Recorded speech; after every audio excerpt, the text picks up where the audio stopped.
Okay, well, let's see what we've got going on today. Good morning, good afternoon, good evening, everyone, from wherever you are in the world. I am the Creative Contessa, and today we will be doing a medieval story time. But of course, as always, we will start with the traditional getting dressed in my 15th century story time attire. So I'm already wearing my very voluminous linen smock. This is my new one, which unfortunately turned out much bigger than I'd intended it, but there it is. Over top of this comes my kirtle. And this is also an underlayer by medieval standards. This is a 15th century style kirtle. It has front lacing and short sleeves because it's supposed to be worn under yet another gown. And this one is wool. It's entirely hand sewn. A practice I'm having to relinquish a little bit in order to replenish my wardrobe. Good morning, Susan and Takeda. Thank you both for confirming that you can hear me. I'm not using microphones though, and it seems the only problem we generally have is when we use actual proper sound equipment, thanks to my broadcasting software. Anyway, I'm just going to go ahead and lace up my kirtle. Now, some of you have, not some of you, but some of my viewers have criticized me for suggesting when I label videos of me dancing in nothing but this, dancing naked. But we know for a fact that in the 15th century, your smock and your kirtle on a woman was absolutely considered naked. Literally, that's how it's described in legal records involving abduction cases, shockingly. So these are definitely underlayers. The only kinds of women who would wear this layer out and about in public are peasants, servants, and women doing handcrafts or menial labor tasks that require them to get dirty. So potters would probably wear this. In fact, we know that potters, female potters, when they worked, generally wore nothing but their smocks even, because they didn't want to get all that mud all over their garments, because medieval people didn't like to be dirty. They didn't like to look dirty. They didn't like to smell bad. Some of you may have seen my new post about the upcoming movie Werwolf, which is slated to come out in December of 2026. It's based on a true story set in 13th century England. So I think it's England. And I've already seen some of the stills. Johnny Depp's, at least I think it's Johnny Depp's daughter, stars in it. And they actually did a really good job of transforming her into not a Chanel ambassador, but they unfortunately did a terrible job of the color palette. And this has already unleashed some disagreement on some of my channels. But if you go and look at my community post, if you're on YouTube, or my most recent non-video post on the Creative Contessa, either on Instagram or Facebook, then you will see the stills, some of the initial stills, and just how brown and gray and beige everything is. Oh, and mud, lots of mud, so much mud. It looks like they brought in truckloads of mud and just dumped it. So, wow, it's really hard to braid with, with this brace on my finger. So there's been some pushback about the idea that, well, of course, medieval people or poor people in the Middle Ages wore brown. No, not of course. Absolutely not true. We have plenty of records illustrating that poor people had access to clothes of colors. For one, we have wills dating back to the 13th century with bequests for clothing for the poor, so that the poor could then become mourners in the entourage, in the mourning, the mourners for the deceased. And these clothes in these that are part of these bequests are invariably colored. They are not brown, they are not beige, they are not tan, they are blue, they are green, they're deep colors, and these garments were to be kept by the poor. They were gifts to the poor. And so then it was a common practice also. So-called poor people had access to secondhand markets, and the secondhand markets involved clothes that belonged to the much better off, who definitely had clothing of color. And we know this from the numerous wills, the numerous inventories. literature that talks about the color that clothes of that various people in various levels of society are wearing. It's just nonsense to say that poor people more wore brown. That was just what they did. In fact, to dye brown would actually be expensive because you would actually need a lot of expensive dye stuffs to get a dark brown. The only way you could get a dark brown that didn't entail expensive dye stuffs is if you happen to have the sheep wool from a naturally brown or dark colored sheep, which, yes, of course, that did exist, but that isn't to say that all garments that were brown could be made from brown and black sheep. It wasn't the most common type of wool, actually. So yeah, I say nonsense to this idea of brown and beige and tan being the color of the so-called poor. You know, aside from the visual record depicting peasants and so-called poor people always in colored clothing, I always say you can't really trust the visual record, right? You have to have documentary or archaeological evidence to go alongside it. But the documentary evidence points to colorful medieval society across the entire socioeconomic strata, not just in the upper echelons. And in the stills from this movie Werewolf, and I'm sorry, I can't really see the comments at the moment. I'll get to the comments when I sit down. The stills, I saw one still from this movie that depicted a man on horseback, which is automatically going to be a nobleman. Poor people didn't ride horses, right? So it's a man on a horseback. He's got to be a nobleman or a merchant. He has to have money. And in the 13th century, he's probably a nobleman. And he's also in brown. Crappy looking brown, by the way, like really rough looking clothes. It's just, I'm sorry, I'm done with these directors manipulating or abusing fashion history in the name of creating a mood. It just perpetuates this horrible misconception of the Middle Ages as dingy, dirty, and depressing. Interestingly, here in Korea, the color palette of choice is actually brown and beige and tan and black. And that's because I was reading an article in the Korea Herald the other day. Koreans are still bound up in Neo-Confucian ideals of modesty, but also of not standing out. So, you know, if you have colors, then you stand out, and that's not acceptable in Korean society or not desirable. People only wear colors generally if it's for a color themed event or if they're going on a date. I had wondered why everyone is wearing brown and beige. Like you go to Korean stores and they're just filled with these clothes that are just so drab in their terms of their color scheme. And everywhere around me, everyone is wearing these very, very uninspiring colors. And there was an article in the Korea Herald just the other day, finally answered my questions.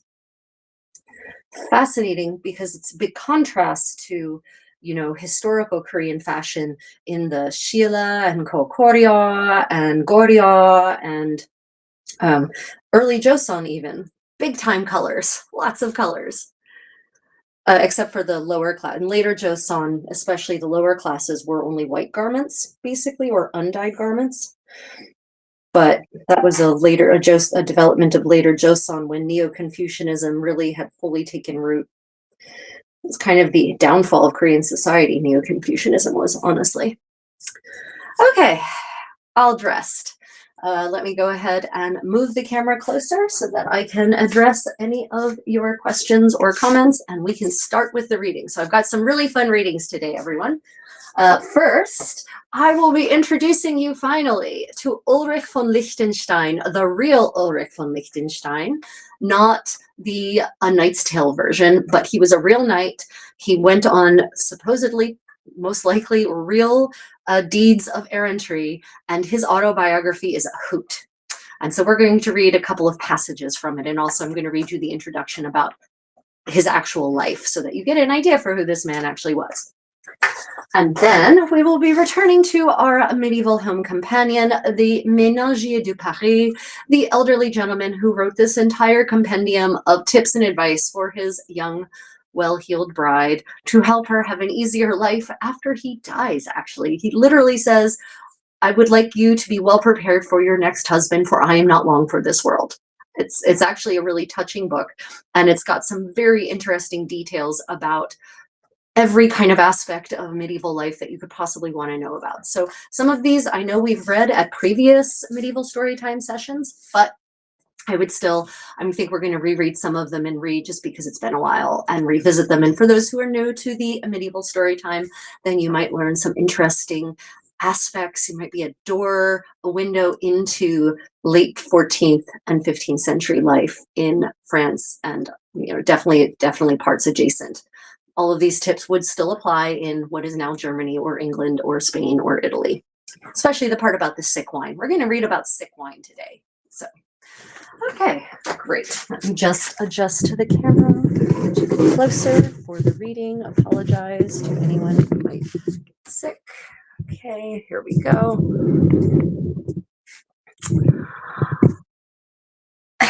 Yeah, so comments. I'm going to go ahead and take a look at the comments now. Nevis, yeah, bluntly, I agree with you. Confucianism is one of the most destructive forces in Asian society, honestly, and especially when it comes to women and the poor. Confucianism is like Asia's version of Protestant Christianity, right? Especially the Calvinist sort. So it's been absolutely destructive, and you can literally watch the downfall of Korea, of Joseon, as Confucianism takes more and more hold and becomes more prevalent in the laws, in the practices, in daily life. Joseon gets weaker and weaker and weaker. Like there's a direct correlation there, an inverse correlation rather. Yeah, it's pretty sad. Losing connectivity. I definitely should not be losing connectivity. Is anyone else losing connectivity? Because I'm literally plugged in to the ether. I'm hardwired in for this. I'm not operating on Wi-Fi. Let me see. The only color gray goes with is the sky when it rains. Medieval England was colorful. Yeah. Oh, yeah. Muddy evil times was a fun comment under my post today about the lack of color in the upcoming movie Werewolf. Yeah. Yeah. So I saw a vlog. Susan saw a vlog on Queen Sondok, which was interesting. Yes. Queen Sondok is a very interesting character, but she's not, and in terms of modern Korean history, her story is unique and unusual. But if you go back to Sheila, it's not that unusual, and that's the beautiful thing about the Sheila dynasty, right? Is that you can have these sovereign queens, and no one really bats an eyelash. At least not in Sheila. Now in China, which at the time would have been the Tang Dynasty. In the Tang Dynasty, they were a little ruffled when Sondok took over, but she eventually, and she refuses to play ball with them, and that shocks them too. So yeah, I love Sondok's story. It's a great one. Okay, great. So far, good connection. Great. Okay, fantastic. So let me just take a little sip of my tea. What has everyone been working on lately? I have been making progress on my Not a Hennin. It's a little bit frustrating progress. I plan on doing a medieval sewing party tomorrow, so I'll show what's going on there with that and what it is I need to do better. I have not made any progress whatsoever on my new black burgundian gown. I hope that I'll be able to later on today lay it out and actually finish cutting it out, because it turns out I never actually finished cutting it out. Frustrating, but there it is. And of course I just realized that this light is not where it should be. And I will be starting my research on the historical Korean fashion with Dr. Minji Kim. I've already been looking up garments that I would like to actually go and look at and examine firsthand at a variety of museums. And it turns out that there are dozens, if not 100 different museums across Korea that have historical hanbok collections, because since 2000, the policy has been, if historical garments are excavated, they go to the local museum, whatever is the local district museum. Because before 2000, the local museums didn't actually have the facilities to house these historical garments and take care of them. So everything went to Dankook University. Well, now it's like someone took a shotgun and shot it at the Korean map, and basically that's how scattered all of these collections on historical Korean garments are. So to get a good idea and explore the diversity, the geographic diversity of historical Korean garments, I'm really literally going to have to travel all over the peninsula in order to see them. Thankfully, Korea's small. So yeah, so we're going to start that process. I'll be posting some of the initial pictures, not that I've taken, but the ones I found on this site called E-Museum here in Korea, where you can actually look through the collections of all of these museums. There's like 2 million plus items that have been digitized and assorted, arranged by holding institution. And it's this website, look up E-Museum Korea and you'll find it. You have to, if you don't speak Korean, you'll have to hope that Google Translate works for you. It does on my browser. It auto translates, and it's enough for me to make sure I get all the finer points of searches. But any searches will have to be done in Hangul. You can't do searches in the Roman alphabet. Thankfully, my Korean is good enough to do the searches and to read the basic information. So yeah, that's the status on that. Yep. Okay. Questions or comments? Let me see. Oh, musique. Thank you again. Musique for earworms, or music for earthworms, earworms. I'm sorry, earworms. Just my brain on. Really appreciate your support. You are a dear. Have you reached out to me at music? Have you reached out to me yet? I haven't found a message. Remember to reach out to me so I can give you the link for the Discord server, okay? I want to make sure you're getting access to all the perks of your generosity. Let me see, with shortening and re-hitting a saber for a friend of mine. Oh, very cool, Takeda. Let me see. Dr. Kim has not yet seen The Secret Culottes, but the book you're reading, the guy seems old to be preparing his wife for his passing and easing by saying she has plenty of life to live. Yeah, honestly, this book, The Ménagier de Paris, The Goodman of Paris, as it's sometimes translated, it's actually touching. And I know some people get wrapped up in the morality sections. They become very irritated or upset about the sexism of the things he's telling her, but he's giving her tools to survive in the society in which she lives. And that's the reality of it, right? He could tell her to behave in a different way and be free and be liberal in her attitudes, but that would not prepare her for success. So he really genuinely, you can tell he cares about her, and more in a grandfatherly or fatherly way, honestly. So he's preparing her, and this also gives us a literal window into daily life in a middle-class household. Not a nobleman's household. He's solidly middle class. She's not. She's actually technically lower aristocracy. She's gentry. He's married up because he has money, and her family doesn't so much. So she has married a rich man, but he's a middle class rich man, right? And he's a man who's in part made his wealth, right? So it's a whole different view, and it's definitely not the aristocratic courtly view. It's a solidly well-heeled but still middle-class view of society. So yeah. Yeah, so Takeda says, so what I'm saying is I get to travel and explore some more. Yes, that's what I'm saying. That is exactly what I'm saying. Romero Zoe, welcome, welcome, welcome. Nevis says, I finally ordered some fittings, a Black Friday sale for my belt. Very nice. Oh, did you order, were the fittings from Armor and Castings or from a different caster? A different smith, actually, is probably what we would call them medievally. Otherwise, mostly focused on the last couple of weeks for college semester. Yeah, it is the end of the semester. Yeah. What is the history behind the Goodman of Paris? So the Goodman of Paris, right? We actually don't know who he was exactly. So that's a little bit of a mystery. The original manuscript from the 14th century does not survive. 15th century copies do, which also tell us how popular this treatise was, that it continued to be copied into at least the 15th century, and I think there might be a 16th century copy as well. And so we just know we know what he tells us about himself, right? So it's not necessarily that much, but we do know from, but like if you read the whole thing, and it's really, really long, this is not a short read.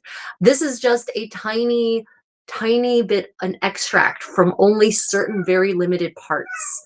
Right, the treatise itself is like if you go to there's a 1920s translation, and I think it's like 400 pages long. Right. There's also a newer translation of the entire tome from 2009. I haven't gotten my hands on yet. This one is nice. The Medieval Home Companion is nice because it's available for very inexpensive. This one was $2.99.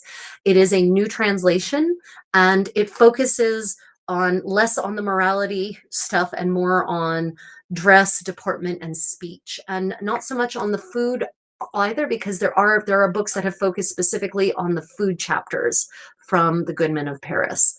And I do believe that I found a digital version on internetarchive.org of the 1920s translation. I shared that on my Discord, so I'm pretty certain I should have shared it. I meant to share it. If I didn't, let me know. If those of you who are on my Discord, let me know if under the book corner, I shared the 1920s translation of the Ménagier du Paris. I meant to. If I didn't, I will. Because you can just do a read through. Now, the 1920s translation has some problems. It has some challenges in the translation itself, and I can recognize this from a translator's perspective. In some cases, it was clear the translator didn't necessarily understand the concepts behind what they were translating, and so they chose words that were not necessarily correct. Also, it's been 100 years, and the meaning of the words that were used in the 1920s isn't the same as in the 2020s. So that can lead to some confusion as well. Right, which makes this more modern translation nice. And then the 2009 version, I would like to get my hands on at some point. Yeah, I'll take a picture of the ISBN and post that in later on. Yep. Okay, so which would you all like me to start with? Would we like to start with Ulrich von Liechtenstein in the Service of Ladies, or would you like to start with the Medieval Home Companion passages? Readers, watchers, listeners' choice, audience choice? Yeah, let me know. They're both interesting. The two passages for Ulrich von Liechtenstein that I've chosen are comic ones, or ones that should amuse you in any case. Nothing too heavy. And the passages I've chosen from the Medieval Home Companion are how a good wife should act towards their husbands, and good husbands should act towards their wives. That gives us an insight into the psychology of late 14th and 15th century people. And then there's also this passage on what to do if your wine becomes sick, which I thought was fun, and what you should do every evening before you go to bed, right? So really, really nice, detailed daily life stuff. I really enjoy exploring history in this manner because it opens a door to the past and gets beyond the big man version of history, right? The great man version of history, the generals and the presidents and the kings and the emperors, and sometimes, but not nearly as often as it should be, the queens and the princesses and the empresses, right? I personally, I learn that part of the picture because I need to understand the more general frame of daily life, but I'm much more interested in daily life than dates and battles. Dates and battles generally bore me. Yeah, they really do. I'm more interested in what the people back in the rear detachment, as we'd say in the modern army, are doing while the knights are out on the battlefield. How is the medieval army supplied? What kind of food did they eat? In what kind of tents did they sleep? Like, that interests me. But what's actually happening on the battlefield? Nah, boring. I fall asleep during action movies. You all should know that. I fell asleep in Saving Private Ryan. I passed out hard for the entire open introductory sequence of the invasion of Normandy, and I awoke as soon as the movie got quiet again. So that should tell you something about where my interests and where they lay. Okay. Oh, we have time for both. Yeah, we have about time for both. So I'll go ahead and sick wine. Okay, we'll go ahead and start with Ulrich von Liechtenstein. So we're going to start with his life. So those of you who have seen A Knight's Tale, right, with Heath Ledger and Paul Bettany, among other people, and the most poorly dressed and worst hair ever for a woman in a medieval movie, and that is with some serious competition. Ulrich von Liechtenstein was a real knight. He was not from the time of Geoffrey Chaucer, though. He was a 13th century knight. And in actually early 13th century. So let's go ahead, and I'm just going to delve right in by reading you the introductory, the sort of mini bio about Ulrich von Liechtenstein. So this is with an introduction by Kelly DeVries. This is her intro. And I think this is also her translation. The original, the original is actually in German. It's in the vernacular, but it's a early 13th century German. So it's not terribly like modern German. And the orthography is definitely unique. Okay, let's go ahead and delve right into the real Ulrich von Liechtenstein. So the medieval Ulrich von Liechtenstein was born around 1200, however, in Styria, in what is today southern Austria. He was the son of noble parents, hence the von in his name, Ulrich von Liechtenstein, so blue blood. Anytime you have a von in your name and a German name, blue blood, which means all of those people running around in Germany who have a von in their name, they're descended from blue bloods. Nobility, for those who don't know what that means. Still, but there is no record of his being the eldest son or the heir to his father's nobility.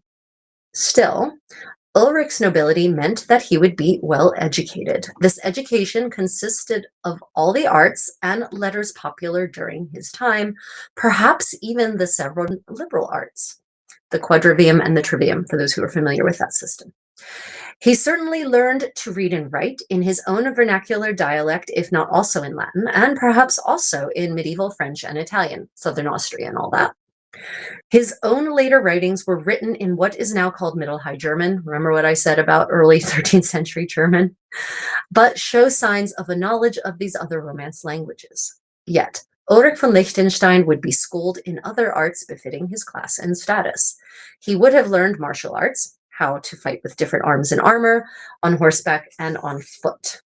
Unlike many of his noble counterparts, Ulrich would combine all of this education together, providing the 21st century medieval enthusiast with an example of one of the most celebrated jousting poets, or perhaps poetic jousters, the world has ever known. The early 13th century of Ulrich von Liechtenstein's youth was one of relative peace. The Crusades were still being fought, but after the fall of Constantinople in 1204 to Latin soldiers, Christian soldiers, by the way, of the Fourth Crusade, later crusading endeavors became less European-wide and more individual.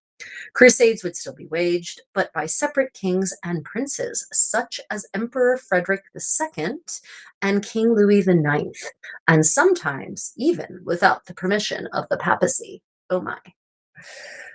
This meant that the general call for Western European Christian warriors to fight in the Holy Land, which had always been sent previously from Rome, was quieted. Noble soldiers were still required. No one who wished to participate on crusade would be turned away. But there was relatively less pressure for men like Ulrich von Liechtenstein to travel to the Holy Land for much of their youth. Like other young warriors of his time and region, Ulrich appears to have promised to go on crusade, but also like these other young warriors, he never went. There was also no warfare in Austria, Italy, Switzerland, or any of the southern German principalities during the early 13th century. This was a good thing, of course, and quite rare for the Middle Ages. But it also meant that young would-be warriors had difficulty in practicing their martial arts. It also meant that many of them had few ways of acquiring knighthood, their most sought-after goal. Most, it is true, would have served their fathers, uncles, cousins, or perhaps non-relatives as pages and squires. But they would usually have needed to show some type of valor during combat to earn their knightly spurs. At times, a special occasion might suffice to allow young men unable to prove themselves in warfare to become a knight. So it was for Ulrich von Liechtenstein. As a young boy, he served as a page, and as a young man as a squire, the latter between 1215 and 1219 to Markgraf Heinrich von Istria. And in 1222, at the occasion of his daughter's marriage, Duke Leopold of Austria, granted Ulrich von Liechtenstein's greatest wish when he made him and 199 other young warriors a knight. So I would just like to pause there. Many of you are accustomed in certain societies, certain reenactment groups, to these grand knighting ceremonies where it's just one person, one squire being knighted, and there's all this pomp and circumstance and great individuality around it. But I'm going to tell you that as far as I can tell, knightings more often than not happen en masse, and were not individual special ceremonies, especially not in the High Middle Ages. So once again, Ulrich von Liechtenstein was knighted by Duke Leopold of Austria, but with 199 other young warriors. Okay, so I'm just going to go to the comments briefly and see what we have. Let me see. Bras de Chevaux in costume. We'll be filming that. I'll be teaching a class on Monday, and we will be in 15th century clothing, and we will film it. Yeah, I don't commercial breaks, they're random. I'm sorry. I don't know why. But here's the good thing about for those of you who are channel members, I will be able to actually this recording will be recorded and I will be able to post it wholesale so you can go back and rewatch it if you want without commercial breaks. I'm sorry, YouTube. Yeah. Okay. Are there any questions thus far about our Ulrich von Liechtenstein? So let's go on to the tournaments, right? Oh, you know what? But Ryan, you're in Korea. Yeah. Yeah, I think you're in Korea. So the commercials are going to be completely different. Yeah. Where young warriors and knights, 13th century knights and squires practiced their skills during times of peace and sometimes also during times of war was the tournament. A tournament might be held for any reason, sometimes to celebrate a special event and sometimes only to hold a sporting event. Actually, there was not a single tournament at this time, but a number of different types of tournament. One of these types was the mêlée, or melee, as some of you may say. This really was the tournament proper, where two armies vied against each other in a mock battle fought on a tournament plain. These armies would consist of both cavalry and infantry soldiers. Even archers might take part. All weapons could be permitted in this mock battle, although of course they would be blunted. Not that that would necessarily help a whole lot. A cavalry charge would initiate the melee, with further warfare between all of the forces continuing until one army was declared the victor. And of course, that is probably nothing like any tournament most of you have seen. That is, however, like certain mock battles many of you have seen if you're in the Society for Creative Anachronism, which is why I consider events like Penzik just to be giant tournaments, not to actually be wars, from a medieval perspective, of course. A second type of tournament was the joust or the tilt. This was a one-on-one combat fought on horseback. It also generally took part on a tournament field, although this field would of necessity be narrowed until there was but a double lane divided by a barrier. The jousters would approach each other on opposite sides of this barrier, dropping their lances at the last moment in an effort to break them against their opponent's armor. Points would be given for whether and where these lances struck, and special effects. Lances breaking in a cinematic way might bring extra points. Unfortunately, no 13th century lance has survived, and I can't think of any I've seen either, but it is known that they were blunted. Some historians also wonder if sometimes these weapons were not cut or trimmed by their users in order to increase the effect. Because let me tell you, even though cinema is a relatively recent invention, drama is not, nor are special effects. Humans have been creating special effects for as long as they've had the leisure to have someone specialize in creating special effects. Yeah. Yeah, right. Yeah, Takeda says, oh my God, I cannot imagine the chaos of horses in a grand melee. I would not want to marshal that. Yeah, there's a reason that even in these mock battles, in these tournaments, people still got injured because bones will still break if you fall and a horse tromps on you. Whether or not it's intentional, it doesn't matter. Horses are big and heavy. So yeah, A medieval tournament was not much like anything many of you have probably seen. And I'm going to say something that is super unpopular, but in terms of effect, Boohurt and Battle of Nations melee battles that they do are probably closer to what it would have looked like in an actual medieval tournament. Now, not necessarily the part where everyone's just trying to throw everyone on the ground and throwing their weapons at each other. I don't mean that. But in terms of the chaos level, probably. So that's why people who actually are into the more elegant style of, say, 15th century combat, they tend not to enjoy the melee stuff as much, because if you're actually doing a 13th, 14th, or 15th century melee tournament battle, it's going to be rough. It's going to be real rough. And yeah, it would be very hard to monitor the safety of that in a modern context. They were less concerned about safety. Because this is supposed to be training for war. Remember, that is the origin of the tournament. It is training for war. It's only as warfare started changing dramatically with the addition of black powder and, black powder weapons, that the tournament separated and became this highly stylized ritual thing that was only vestigially the memory of training for war, because warfare just became something so completely different from what was actually happening on the tournament field. Yeah. Okay, so that basically gives you a good idea about Ulrich von Liechtenstein and his origins. I'm going to read this passage because it's funny about Ulrich. It says, Ulrich von Liechtenstein was a champion jouster. How do we know? Because he told us. This should not be seen as egotistical, however. Chroniclers might be interested enough to record the holding of a tournament and the event which prompted it, but they rarely report the participants or even the winners. Instead, most of the great jousters of the day are mentioned in chivalric tales, poems, and prose romances, which almost as a matter of course included at least one tournament. Ulrich von Liechtenstein not only appears in one of these, but in fact he wrote it. And it was quite good and seemingly quite popular. Its title is Frauendienst, or in English translation, The Service of Ladies. Ulrich von Liechtenstein is the hero of Frauendienst. That's this book that we're about to read. In it, he tells his story as a knight and a jouster. As a boy of 12, Ulrich fell in love, or at least he realized that the greatest happiness and honor for a knight came in the service of a lady.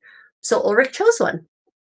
She was a beautiful noblewoman, older and more noble than he was, and she was married. But in the tales of love and chivalry, that hardly mattered, nor did it matter in the rules of courtly love of Andreas Capellanus. Some of you have heard me mention this 12th century chaplain before, and I'll mention him again. So look up, if you want, they're published, they're digitized online, Andrew the Chaplain, Rules of Courtly Love.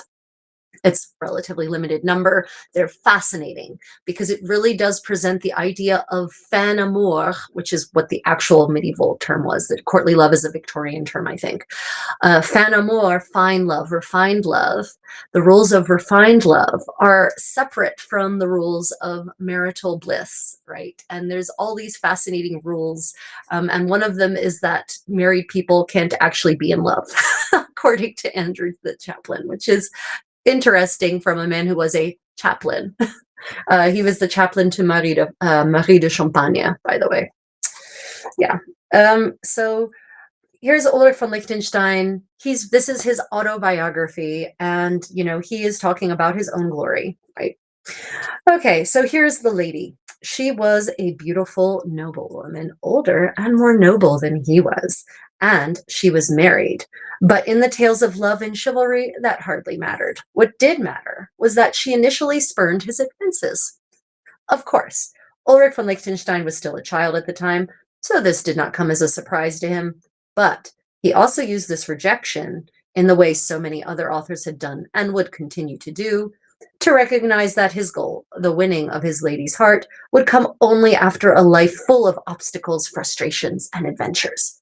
He would have to earn her love. So from the age 12 to 17, as he grew to manhood, Ulrich adored this lady from afar. He managed to stay close by her, however, by becoming a page in her court. As such, he was able to touch what she touched and cherish the things that were hers. He writes that sometimes he stole into her chamber and after she had bathed so that he could wash his hands in her water, or on some occasions, he would even drink from her bath. Yeah, Ulrich is very modest. And that is where we shall pick up. So if you enjoy these passages, I will certainly seek out other passages. And the reason that I would not dare or want to read to you this entire book is that because there's long passages where it is literally just jousting. And I broke lances with this person, and I broke lances on this person, and I broke lances on this other person. And it is literally like the most boring action movie you can imagine. But if we enjoy this, then I will be happy to pick out other passages. Okay, are there any questions before we dive into the actual text? Let me know. I'm just going to take a sip of tea to wet my whistle before we dive right in. Okay, here we go. Okay, we shall start with the oath that he swears.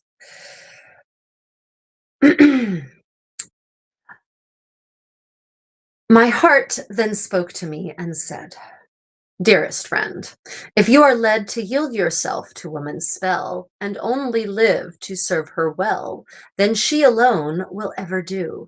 This counsel I must give to you. Since she's the one whom all prefer, we ought to go and live with her. So here we have Ulrich setting his 12-year-old mind, apparently, to go and stalk this lady. I'll do my heart, as you advised, but do you think it would be wise for us to labor for the pay that lovely women give away? This woman who I am to serve is far above, beyond what we deserve. She is too high for us. We'll gain but little for our work and pain. Heart, I'll swear an oath to this. As I may gain eternal bliss, I love her more than all the rest and more than self. At your request, and in the hope that I may win her affection, I'll begin to serve my love this very day, and ever after, come what may.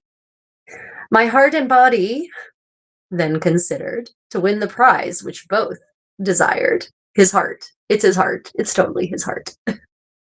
Which both desired. I went to her with longing sighs and looked at her with loving eyes. I thought with joy, can this be she to whom I give my loyalty, with whom I'll stay while I have breath, who'll bring me happiness or death? I thought, what can I do for her that will induce her to prefer me to the other noble boys whom she presently employs? If one should serve her better here, then I would be despised, I fear. I just don't know what else to do, but serve her late and early too. Many times in summer hours, I would gather pretty flowers in fields and meadows everywhere and bring them to my lady fair. If she should take them in her hand, my joy was all that I could stand. I thought, your fingers hold each stem just where I was holding them. Great was my happiness when I could be with others standing by at meals and see the water poured on those white hands, which I adored. I took the water secretly with which she washed away with me, and, filled with love, I drank it all. Because of this, my grief was small. I served her as a child, but well and more than I can ever tell. Whate'er a child can do or may, I did for her, until the day my father took me home again. I learned of longing sadness then, and knew the pain within my heart that lovers feel when they must part. I had to leave, but unresigned, my stubborn heart remained behind, and would not go with me from there. That surely was a strange affair, that I should rule my body so, but could not force my heart to go. It stayed with her both day and night, and had no rest from sad dismay. Wherever I might walk or ride, my heart was always by her side, and through the day and all night long, my love for her remained so strong that I beheld her constantly. Such was the love she won from me. No matter what the time or place, within my heart, I saw her face. I'll speak no more of this. It brought me misery with every thought. While thus my heart and body warred, I went to serve I went to serve the noble lord of Istria, a knight whose worth was not surpassed in all the earth. Markgraf Heinrich was his name. His virtue well deserved his fame. Right. So this is how Ulrich falls in love with this lady who is older than he and higher ranking. And there's some interesting details here beyond the Sturm und Drang, as Goethe would say later on. There's actually an interesting detail about daily life, right? So one, the idea of going and collecting wildflowers and bringing them to a lady is medieval. And I know you all may say, well, of course it is. No, no, no. We should never assume that things we do now are things that people have always done. And so I always find it fascinating when I can actually document gestures of daily life, of affection or lust or infatuation from one person to another. Those are the kind of details that generally don't make it into the history books that focus on the great men and great ladies, right? So he literally says, it says here that he would go and gather pretty flowers and fields and meadows, which also implies that there were fields and meadows that were pretty accessible to the castle where he was serving. Right. So I personally, I don't know about you all, I absolutely prefer wildflowers to florist flowers. Florist flowers have a horrible ecological footprint and they cost a lot and they don't really last very long, actually. Whereas wildflowers that grow wherever they are as natural as can be. And I find their colors actually, and their less obnoxious petalage, very, very appealing myself. Yeah, so that is an interesting, so there's a couple of interesting observations here. So Takeda says, I mean, times are different, and also I'm trying to view this as a young boy crushing on an older, cool woman. Yeah, I mean, times are definitely different now. Absolutely. And, but we have in modern stories, we have this idea too. Susan says it, Anakin and Padme, right? It's it's almost the same story. So yeah, the idea of a page falling in lust or an infatuation with an older lady, it's literally a tale as old as time. And of course, he is eventually going to not be a boy. In fact, very soon he's going to not be a boy. He's about to go through puberty. Right. Another interesting detail in this passage is the washing of the hands.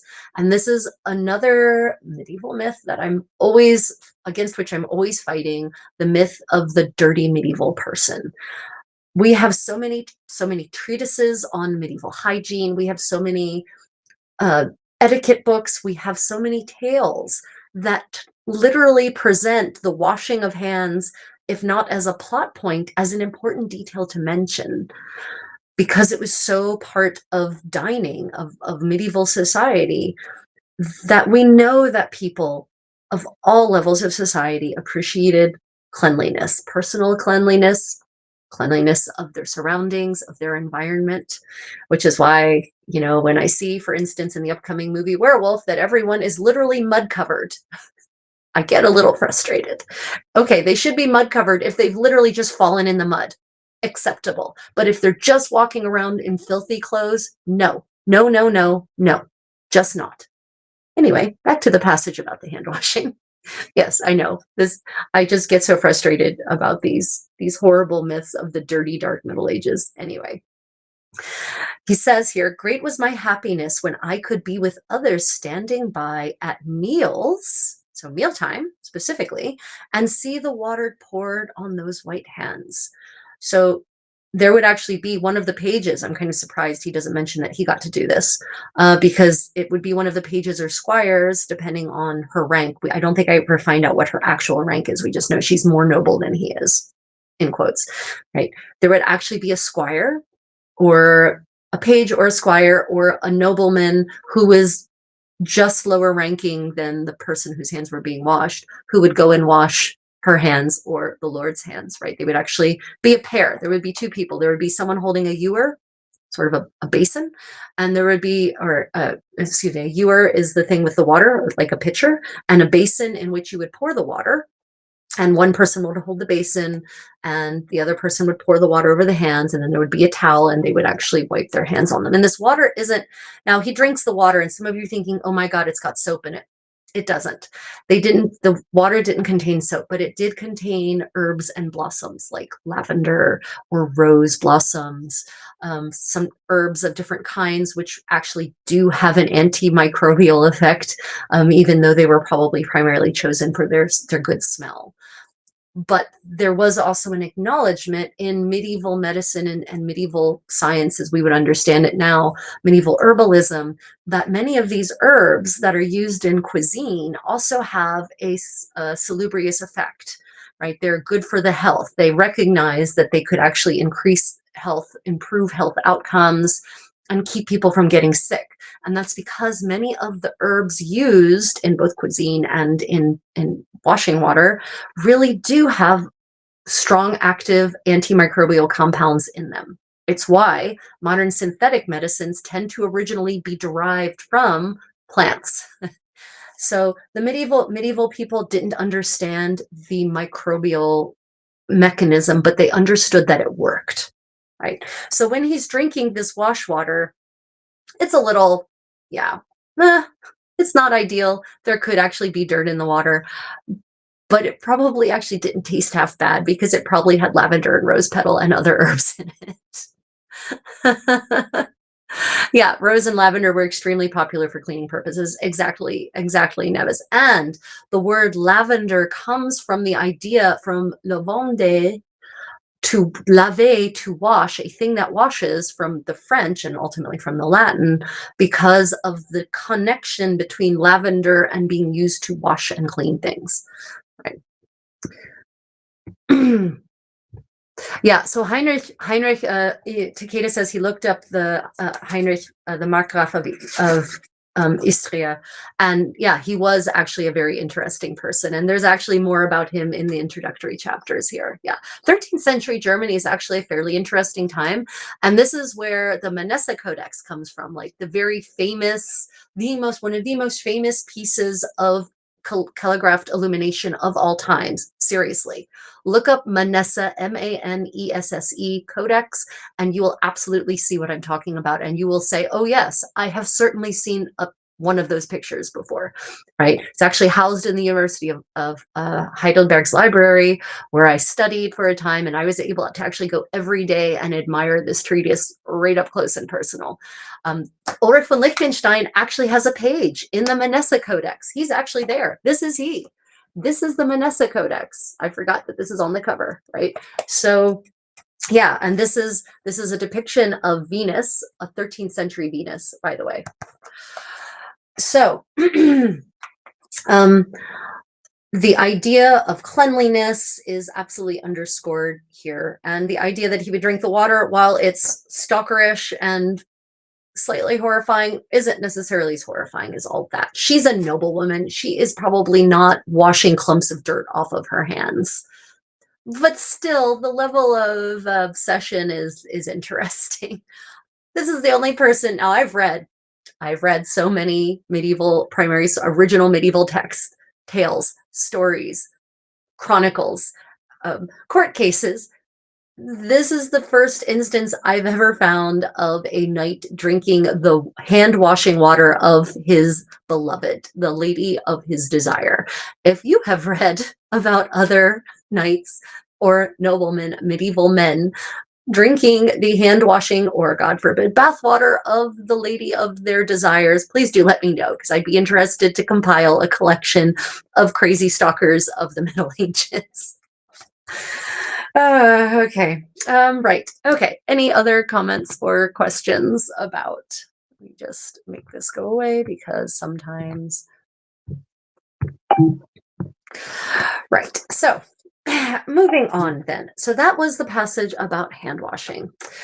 We're going to skip forward a little bit in their story, and I hope you'll forgive me. I'll see if I can find some of the other fun things that are in the middle too. But I wanted to kind of pull out some of the highlights of his adventures. There are actually there's some other things that are pretty gruesome that come in between, and we will definitely, I think I will definitely go and find those passages.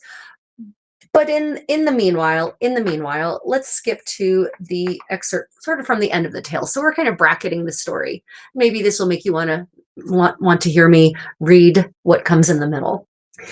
So at this point, to bring you up to speed, Ulrich has spent a good deal of time on errantry, meaning a knight errant is literally a knight who is out and about tourneying. He is going out and proving his spurs, winning his spurs, showing his valor. And Ulrich has created this whole mobile deed of arms, basically, in his lady's honor. And so he's gone all over the German-speaking parts of the world, and which is pretty impressive as a travel vlog, even. And he has finally, perhaps, won the admiration of his lady and is hopeful of very soon gaining her love. Yeah. So here is what she makes him do, and this is a comic. This is absolutely a comical part because she decides that she's going to make him wait outside of her tower, outside of her bower, in the company of lepers. So this is that part of the exchange. Let me see, where should I pick up? This is what the lady says. The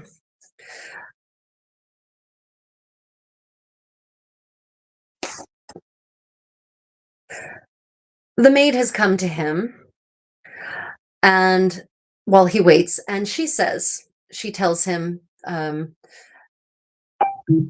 she says, "Why are you here?" She says, "You two must let me know just who and what you are. Now say, I must find out right away, for I'm supposed to only pause a moment. Did you come because my noble lady sent for you? Make sure that what you tell is true." So she's suspicious of that Ulrich is there with his serving man. Right? Or squire. "I spoke thus to the pretty maid. My lady, you shall be obeyed, for I am here at her command." He's been summoned. "Know this, that I am he whose hand has always been at her employ, and I am he whose only joy may come from her. She can depend on me to serve her till the end. The lady waits for my return. I'll go to her, and she shall learn that you are here because she sent for you. With that, she'll be content. I'll quickly come back here again and give instructions to you then of what she wants of you today." With that, the maiden went away to find at once the lady fair, and let her know that I was there. She told her all, and did not hide a thing. The lady thus replied, "I'm very pleased indeed to hear of his arrival. Go, my dear, and tell him what I said, in sum, that I am glad he has come. He must return this evening. I shall send a message telling why I bade him to come, and he shall find just what it is I have in mind.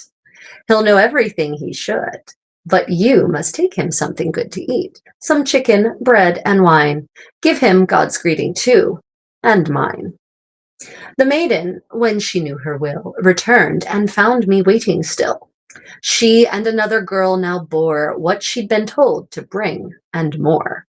When I saw she had company, I set my bowl some yards from me and spoke, "My lady, fill it quick, and go, for I am very sick." At that, the second maid stopped dead. But she, I knew, came near and said, "I'll take whatever fate decrees, and not be scared by your disease. My worthy lady sends to you a welcome, and God's greeting too.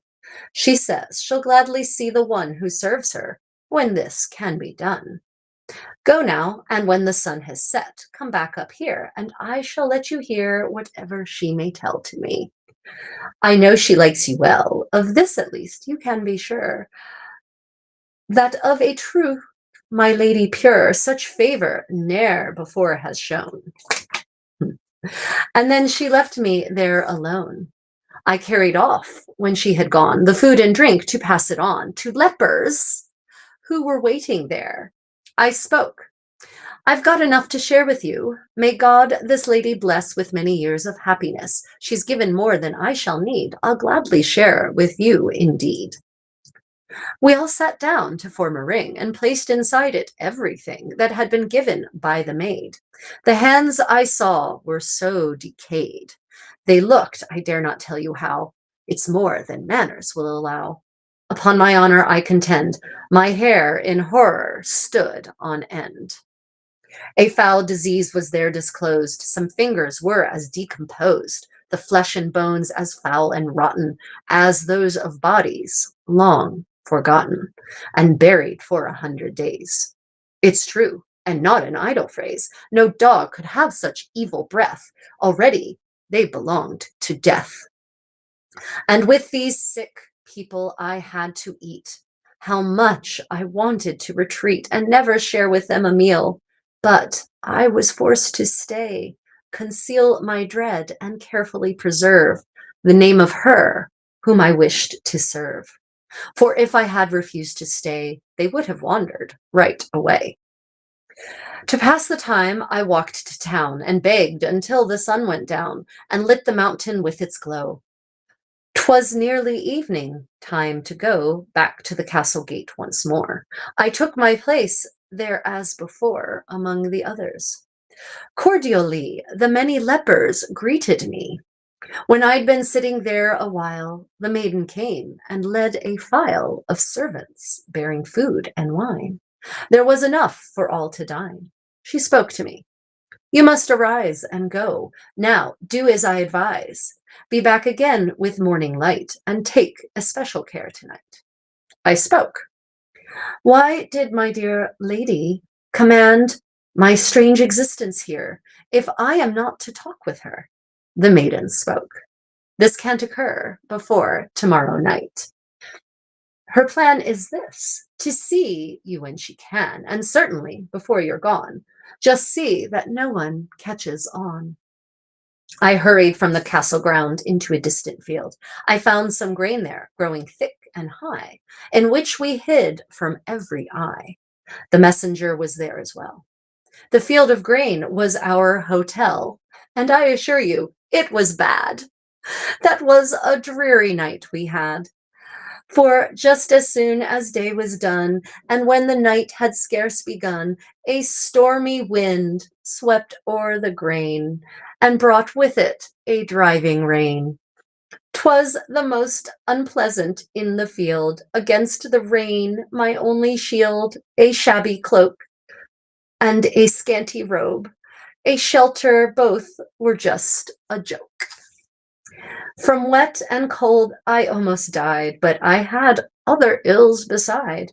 Although I should leave something out I really ought not talk about. The unnamed insects caused me grief the whole night long without relief. They didn't give me any rest. That night I boarded many a guest. A night like this I'd never spent, and had I not such fond intent that night to help me to endure all this, I would have died, I'm sure. Good thoughts we can't have too much of, and better yet are thoughts of love. Who has these with him in distress will get much help from happiness. The morning sun came up at last. Then through the fields I quickly passed and stood before the castle gate. I knocked thereon and asked with great concern if I perhaps could get some clothes, since all I had were wet. And I was cold. I begged for aid. Once more I saw the pretty maid. A lot of food and drink she brought. My lady wishes, so I thought, that I get sick and perish here. At once the maiden hurried near and said, Last night I wondered whether you'd found a shelter from the weather. You look as though you've had no bed, nor even roof above your head. I said, I've suffered misery. The cold was most the death of me, and other things tormented us that I should really not discuss. But this and even more I will bear, and I will be paid for it whene'er the lady takes me as her knight. I live in hope of such delight. She spoke. Sit down and eat your fill, then leave the castle and the hill. Return this evening when you're due. Upon my word, I promise you, my worthy lady will not let you wait much longer, cold and wet. For you are soon to come to her. Tonight, this meeting shall occur. When she had said this to me, we parted. Her words had made me happy hearted. I hurried to the lepers then. I had to eat with them again, but this I did with great distaste, and afterwards I went in haste down to a forest where I heard the songs of many a little bird. I sat in the forest down below till evening, and 'twas time to go. I then got up and almost ran in happy temper like a man whose heart with love is all afire, and thinks she'll grant him his desire. Of course, his spirits would be high. In such a fancy, there went I. Fancy, by the way, means imagination. I left the forest to ascend the hill when day was at an end, driven away by dismal night with all its dark, mysterious might. I climbed down in front of the moat ways and hid myself from people's gaze with many stones. As I recall, it really took no time at all. So too the page had hidden himself. We didn't dare to move a limb. While we lay covered on the ground, the warden made his nightly round. We searched. He searched the castle in and out to see no strangers were about, and that no one was hiding there. He carefully looked everywhere. While he displayed such energy, just hear what happened next to me. The rascal bade his comrades stay and walked right straight to where I lay. He came as close as he could get and pissed till I was soaking wet. A quite uncommon happening. I couldn't move or do a thing. With this he went through the gate while there I lay in this sad state and suffered both distress and shame. Out from the balcony there came a light. I climbed up from the moat and quickly doffed the beggar's coat, which I had worn as a disguise, and hid it from the watchman's eyes. I stole to the balcony and found a loop of bedding tightly bound. At once I stepped into the band. My comrade lent a helping hand, as from below he gave a shove. My spirit hastened to my love, while tender hands drew up the sheet, and so I rose for several feet. It happened thus. As soon as I was lifted from the ground so high that my companion could bestow no more assistance from below, the ladies found they couldn't haul me up. I dangled by the wall, annoyed that they should pull in vain. This also caused the ladies pain. They let me down to rest, and then they quickly pulled me up again, right to the place where I was before. They couldn't move me any more, not upward by a single hair. By all my courtliness, I swear, both they and I were in distress. 3 times they tried, without success. The 3rd time down, I knew indeed this method never would succeed. I left the bedding in a rage and hurriedly addressed the page. I spoke. Good friend, I'm sure you are less heavy than I am by far. Step in, we'll find out if they can lift up a smaller, lighter man. As soon as he was seated there, I lifted him into the air. The ladies pulled him up with ease, and I was happy as you please. He came into their room like this, and then was greeted with a kiss. My aunt mistook the page for me. She was embarrassed as could be. He saw that he'd been kissed instead of me, and did not lose his head, but quickly let the bedding fall. 'Twas this I wanted most of all. It surely wasn't long until I sat therein with all goodwill. My spirit stoutly pulled with those above, as steadily I rose. This time I reached with no more slips the balcony. My aunt's red lips were pressed with tenderness on mine. The charming lady made a sign for me to follow, and we went into a room. There she lent to me a robe of baldachin that I could see my lady in. Therewith I entered, thus belated, the room in which my lady waited. She sat upon a rich divan. The sweet and lovely one began with greatest courtesy to greet me, while I yet approached her seat.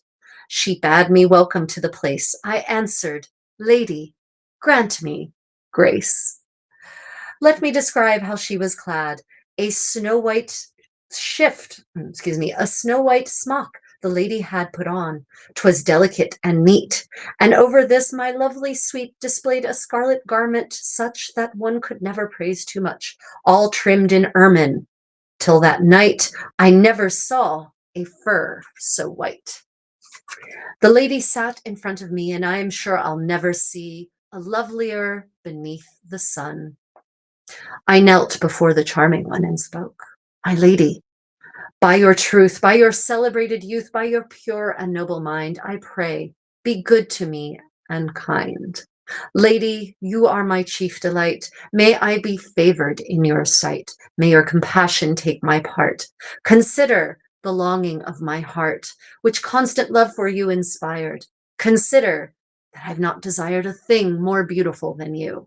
A lovelier person I never knew. You're dearer far than all that I have ever seen. If I could lie with you tonight, then I'd possess all that I've dreamed of happiness.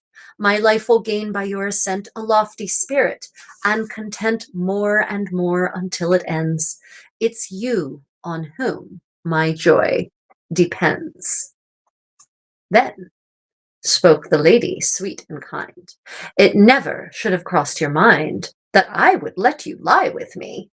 You should not have come with such a plea, nor let a prayer like this be heard, for I shall tell you on my word and truly that you will not sway me now, no matter what you say. Your valiant deeds have brought you such fame, a woman ought to grant you gladly this request, and could I do as you suggest, I would. But still, you should be proud and honored that I have allowed you in my room.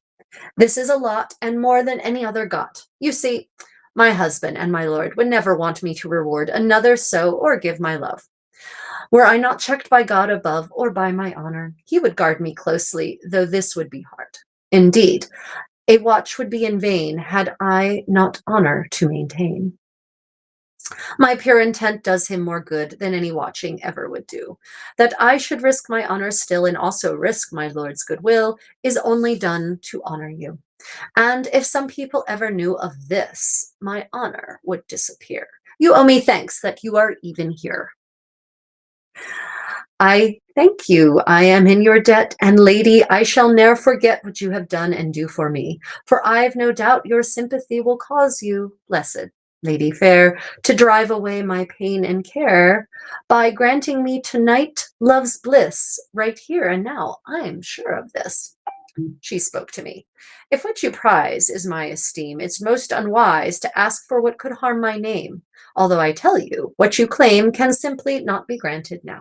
If you persist, you'll lose, I vow, what favor you have won. It is so. I got up, startled by this blow. But should you have been? If I had read to you the rest of the intervening chapters in between this and the beginning, you would know he should never have expected anything different. I got up, startled by this blow, and quickly went to where I'd seen my aunt and asked, what can this mean? If I have come up here in vain, I haven't won a thing but pain. I can't believe her so unkind. It must not be what she designed, for she's not acting as she ought, right? According to the rules of courtly love. The lady has to give this thought. My aunt spoke. It's what she meant. I know for sure. Her sole intent was what she said, and nothing more. That's all you were invited for. There's something else which I should say. She had so many of us stay in case you thought of using force, to which men sometimes have recourse. I know it's true and must declare, if you so much as touch a hair against her will, she'll not receive you ever after. This believe, and even should you not succeed. One thing I've heard her say, indeed, if in her service you'll not waver, she yet may grant to you this favor. I'll not contend with her a bit against her will, but I admit it's just because I know those here would very quickly interfere. If there weren't such a lot of you, I'd wrestle her. When we were when we were through, she'd grant the prize of victory. I'll tell you this is what it would be. Nephew, hear me and obey. I know she likes you anyway. Just do now as she wants, and I'm rather sure that you will lie with her quite soon. For you will find the lady really so kind and is so very feminine that pretty soon you're bound to win. I went back to the lady's suite and said, Dear lady, I entreat you by the grace and loveliness which through God's mercy you possess, do not permit that we should part like this. They praise your tender heart. Reveal it here to me, and so that I may be happy ere I go. Yeah, your tender heart. Mistress, greatest joy I know. Mistress, you my pleasures glow. Mistress of my heart and soul. Mistress of my every goal. Mistress over every stone I have and all I'll ever own. Mistress, only you can give content. For you alone I live. You it is who must preserve my happiness. It's you I'll serve with faithfulness until the last. And should 1,000 years go past, my service always would endure. My loyalty would be as sure. That's why you ought to grant me bliss in tenderness, for I ask this. Then spoke the lady, pure and fair. I cannot listen to your prayer. If I had planned to make love now, I'm smart enough to find somehow a way to meet you privately. Now listen to this word from me. If you continue thus to prate, you're really going to win my hate. I've told you twice, you can depend on this, that I do not intend to give you love, not right away. Were you as smart as people say, and if you valued my goodwill, you'd surely keep such wishes still, through which from me you'll never gain a thing, and which can bring you pain. Unhappily, I stood up then. I went to see my aunt again, and when I found her, spoke dismayed. Aunt. Oh, by the way, this is really his aunt. His aunt is in the ladies' service. Once more, I need your aid and honest counsel. I said, you know, I'd rather far be dead than have her favor thus deny and go away unsatisfied. Really? You would really rather be dead? I somehow doubt that. I'm very sure that if I choose to stay till morning, I shall lose at once and certainly my life. And yet, with me, the worthy wife will have her good repute to mourn. I would have better not been mourned. She needs to give the matter thought, for I shall never leave for naught. Then said my aunt, I'd better go at once and let the lady know that you have said you're going to wait right here, regardless of your fate, and don't expect to change your mind, and that if she is not resigned, to losing honor she must fear, for you intend to perish here. Okay, I would call that bluff. 100% would I call that bluff. My aunt then left me standing there and went to find my lady fair. She spoke. See, lady, what you get. My nephew Ulrich's so upset that he won't leave the place, it's true, till he gets what he wants from you. Now, see, my lady, that you act so that your honor stays intact. The lady, fair and virtuous, said, It's bad for both of us. You're right, for me as well as him. Though he not fear for life and limb, he should be careful just the same, and not endanger my good name. This certainly he should defend, and leave here quickly, as a friend. You must go back to him and say he doesn't need to act this way, that he may well be light at heart if he'll obey me and depart. He has my word that I'll fulfill his hopes and later do his will. If he'll act now as I suggest, I'll gladly grant him his request. Now tell him, had he acted right, and had he done my will tonight, there'd be no reason to complain. He'd not have had this trip in vain, for I'd have quickly given in. But if he thinks that he can win my love like this, and can compel assent, then he's not thinking well. My aunt then left her and returned to where I waited, still concerned. She said, "At last you can be merry, and all your sorrows you can bury. Your worries are quite needless, for no lady ever offered more than she will give if you'll agree to follow her guidance willingly. Dear nephew, you must be content and not get in an argument, for if you don't do what she said, then truly all your hopes are dead, and you'll have nothing but regret. Woo her gently, and you'll yet enjoy her love before you go. The gracious lady told me so." While she was talking with me thus, my charming lady came to us and spoke to me just like a queen. God knows that I have never seen a man who has so little sense. You'll sooner drive my favor hence than be successful in your suit by this quarrelsome dispute. If, when you came, I'd greeted you, the lady said, as lovers do, then I would never let you go away from here while feeling so. Obey me now, it's for the best, and do for once as I request. Get back again into the sheet. I'll let you down for several feet, then pull you up without delay and greet you in another way. When I've received you, not until then, I'll be subject to your will, whatever you may want with me. I've chosen you, as you will see, of all the knights both far and near. Thus spoke the lady, fair and dear. Foreshadowing. Were I but sure of that, I would do quickly what you say I should, but my offense makes me afraid. I fear that it may be repaid in that you'll let me down and then will never pull me up again. My spirit would be so forlorn that I were better never born. Ah, the Sturmuntergang. This so looks forward to Goethe's The Sorrows of Werner. Werner's Leiden. The lady spoke. If you demand security, just hold my hand. I'll let you do it if I must. Perhaps you're not a man to trust, since you don't trust me from your sight. Although I chose you as my knight, above all others whom I knew, as I'm a woman, this is true. I shall, my lovely lady fair, put soul and body in your care, and at your mercy, as is fit. Though good or ill may come of it, I'll do whatever you propose, because you told me that you chose me as your lover. I shall bless and gladly trust your tenderness. She said then, this will serve you well. If you will do now as I tell you to do, I'll give my promise here. You needn't have the slightest fear. I'll do your will, whate'er it be, and you at last may lie with me. Your wants shall be all satisfied. Thus spoke the lady by my side. The fair one took my hand, and we went over to the balcony, and found the bedding on the floor. She told me to get in once more, and said, don't have the slightest fear. I gladly give my promise here. You won't leave now. It's not the end. I've chosen you to be my friend. Though worried, I then took my seat inside the tightly knotted sheet. They let me down a little ways to where they were supposed to raise me up. My sweet continued slyly. God knows, I never thought so highly of any noble in the land as of the knight who holds my hand. My friend, she spoke, be welcome so. We both are freed from care and woe, and I can now invite you in.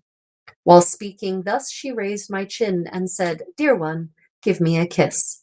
I was so overjoyed with this, I let her hand go free, and quite soon had cause to grieve thereby. I kissed her then as I was bid, and let her hand loose as I did. So very swift was my descent that, had not God in mercy lent protection, there can be no doubt I surely would have tumbled out. But I came down without a fall. They pulled the sheets back up the wall. I sat right down in great despair. The grief was more than I could bear, and reason fled in my distress. I was so mad and comfortless, I cried aloud in bitter pain. Alas, alas, and all in vain. Alas that I was airborne, my hopes and honor thus to mourn. I sprang up then so overwrought that I had neither sense nor thought, and raced unthinking down a steep incline to water which was deep, to drown myself in that dark lake, which would have been a bad mistake. My comrade followed hastily, else it had been the end of me. They'd quickly lowered him down too, when he, so courteous and true, heard how I cried at being spurned. My loyal friend was quite concerned. He stayed close by me through it all. When I was just about to fall into the water deep and black, he grasped my arm and held me back. Right. So, yeah. Thus always two pushy men. Yeah, so there's obviously a lot in between. There's a lot in between there, right? Between the drinking of the hand washing water and him having being tricked into take meals with the lepers and dress like a pauper. And it doesn't say it, and we don't know because this is all narrated from Ulrich's perspective, right? But I would be shocked if the lady didn't tell the man of the watch to go and look for an obviously hidden person and pee on them. Right? Like that seems too random considering how many different places they could have relieved their bladders, right? Yeah, so this whole exchange is very interesting, and it may seem a little jarring, but that's because you haven't heard the other parts, the really creepy parts that I think we will definitely cover in a future reading. Yeah, but there's some very interesting details here, also about daily life that are interesting. One, I find this hysterical. The idea of using bed sheets to lower and raise people from a room at a high level is medieval. It is actually a medieval practice, according to this autobiography. I mean, that's really fun. You know, if you ever ask yourself, can you actually use knotted bed sheets to raise and lower people? According to Ulrich von Liechtenstein, you can. You can also use them to jettison people from your chamber. Yeah, so this is his autobiography, right? So Takeda says what I think is really interesting is that this is basically a story where he is humiliated, told for entertainment, right? That's why some people take this as read this as a very earnest, serious autobiography, and I really wonder if it is. I wonder how much of it is an autobiography or how much of it is a master storyteller crafting a sardonic, ironic satire, right? A parody of the tale of the knight errant. You know, he's real. Ulrich von Liechtenstein absolutely lived. We know that. But I tend to read this much more as a comedy and not necessarily as a true faithful autobiography because there's just too much self-humiliation here. I mean, really, who would admit this? What knight, what person of any gender would actually openly admit to this level of humiliation? But especially what knight would, right? He literally is bested by a bunch of women, right? And humiliated. He's made to take dinner with lepers. He is made, and the description of that is pretty horrifying. He's made to dress like a beggar. He's made to sleep in a cold, wet field of grain. He is peed on. He is dropped. He is ejected. He is rejected. He's tricked, right? It really feels to me much more like this is a satire. If it is actually an autobiography and he's admitting to all of this, wow. Just wow. Yeah. Yeah. Yeah. As I recall, he's actually not ever successful. But I don't remember actually. I have to reread the ending because I don't think he is actually ever successful. Yeah. But there's also some uncomfortable parts that we read through. I'm not going to extrapolate. I'm not going to delve into those in terrible detail lest YouTube ban me forever. But there are some uncomfortable parts, but they also show us the attitude of men in this era, of knights in this era, right? This lady's just playing hard to get. She just needs to be wrestled, you know. And the lady is wise and knows that about the men of her era and has made preparations for it, right? She has surrounded herself by numerous of her ladies, and yes, a man can be strong, but 10 ladies can overpower one man pretty easily. So yeah. So yeah, for those who don't know, Ulrich von Liechtenstein, Im Dienst der Frauen, or Dienst der Frauen, the service of ladies, is what we're reading from, the English translation. And this translation it maintains a rhyme scheme, which is nice because the original is written in a poetic form. So yeah. I think if you're interested, I will find some other passages from sort of the middle parts of the story to read to if you're interesting. Yeah, so was it based on a true story? As far as we know, Ulrich von Liechtenstein tells us that this is his autobiography, right? He tells us this is the story of his life, of his errantry, and specifically his pursuit of knightly deeds, and also of his beloved in the court, in the fin amour sense, the fine love sense, right? So as far as we know, it's true. It is an autobiography. It is written by Ulrich von Liechtenstein. How much of it is true, it's hard to tell because there aren't really, especially for these interpersonal interactions between him and the lady and the maid and his aunt, right? There's no corroborating evidence for that from the 13th century. You know, we can know that Ulrich von Liechtenstein was a real person. We can perhaps find references to his, I haven't bothered to look into this. We could perhaps look for references to this deed of arms that he undertakes, right? Because there is probably other people have mentioned it somewhere in writing about their lives in the 13th century. But yeah, so as far as we know, it's as true as you can believe when anyone says this is the true story of my life. Yeah, so I can actually, German is one of my languages, so I can tell you that nothing big was changed. The place where rhyme, they might have chosen words that are maybe not 100% the word I would have chosen if they weren't trying to get the rhyme. But I have looked at the original German. German is one of my languages, and the places where I've done a comparison, it wasn't changed in any meaningful way to achieve the rhyme. Yeah, some things they did have to do to maintain the rhyme were to use a syntax that is perhaps not normal in modern English, right? Complete inversion of subject, verb, and object, for instance, which can come across as a little strange. But thankfully, in English poetry, you can do that. You can change the word order, doesn't matter so much in the poetic form as it does in prose. Yeah, that is a good question, though. You know, how much was changed? I have not done there's hundreds of lines, so I haven't done a line by line comparison against the original German to see if it is 100% faithful to the translation. But it's the places where I've done a comparison, it's pretty accurate. Yeah, good questions.